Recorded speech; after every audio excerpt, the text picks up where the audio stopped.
मित्रांनो, देवघरात हत्तीची मूर्ती ठेवल्याने नेमकं काय होतं हे आजच्या या व्हिडिओमध्ये तुम्ही नक्की बघा.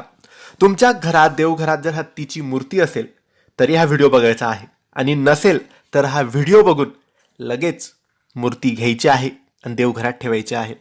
कारण हत्तींची मूर्तीला गजलक्ष्मी असे म्हणतात. देवी लक्ष्मी ही संपत्ती आणि समृद्धीची देवी प्रतीक आहे. मार्कंडेय पुराणात लक्ष्मीला अष्टनिधीची स्वरक्षक म्हटले आहे. पुराणांमध्ये लक्ष्मीची महालक्ष्मी, ऐश्वर्यलक्ष्मी, धनलक्ष्मी, गजलक्ष्मी, वीरलक्ष्मी, आदिलक्ष्मी, विजयलक्ष्मी आणि संतानलक्ष्मी ही 8 रूपे सांगितली गेलेली आहेत. लक्ष्मीच्या विविध प्रकारातील अंकनावरून त्यांना ही नावं पडलेली आहे. उदाहरणार्थ दोन्ही हातात कमळ असलेली ऐश्वर्यलक्ष्मी, आणि गज म्हणजे हत्ती आणि हत्तीसह अंकित लक्ष्मी म्हणजे गजलक्ष्मी. गजलक्ष्मीची प्राचीन काळापासूनची अनेक शिल्पे आज उपलब्ध आहेत.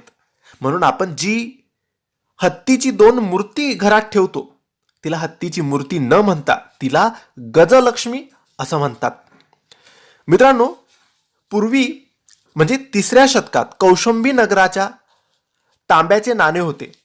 त्यावर पुढील बाजूवर गजलक्ष्मीचे अंक होते. लक्ष्मी मध्यभागी उभी असून 2 हत्ती तिच्या आजूबाजूला होते, म्हणजे तिचे अभिषेक पाण्याने करत आहेत असे ते हत्ती होते. मागील बाजूवर कठड्यांमध्ये झाडाचे अंकन आहे. कौशंबी नगर नाण्यावरील गजलक्ष्मीचे अंकन सर्वात प्राचीन होते, म्हणून त्यावेळेसपासून गजलक्ष्मीला खूप महत्त्वाचे मानले गेलेले आहे. आणि ही गजलक्ष्मी म्हणजेच हत्तीची मूर्ती 2 घ्यायच्या आहेत, आणि ते आपल्या देवघरात आपण ठेवल्याने आपल्या घरामध्ये सुख समृद्धी ऐश्वर नांदत तर असतेच, परंतु आपल्या घरामध्ये कोणत्याही गोष्टीची कमी राहत नाही. आणि त्यासोबतच आपण जर ही गजलक्ष्मी हत्तीची मूर्ती आपल्या घरात ठेवली तर आपल्या घरातले सर्व दुःख, दरिद्री, गरिबी, संकट दूर होतात. आता गजलक्ष्मी हत्ती कुठे ठेवायचा? प्रवेशद्वारावर मूर्ती ठेवल्याने घरामध्ये सुरक्षितता आणि सकारात्मक ऊर्जा येते.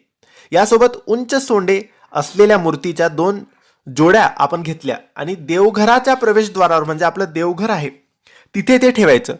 त्यांचे जे तोंड आहे ते देवघराच्या आत करायचं आणि ते 2 हत्ती आपल्याला ठेवायचे आहेत, म्हणजे त्याला गजलक्ष्मी असं म्हणतात.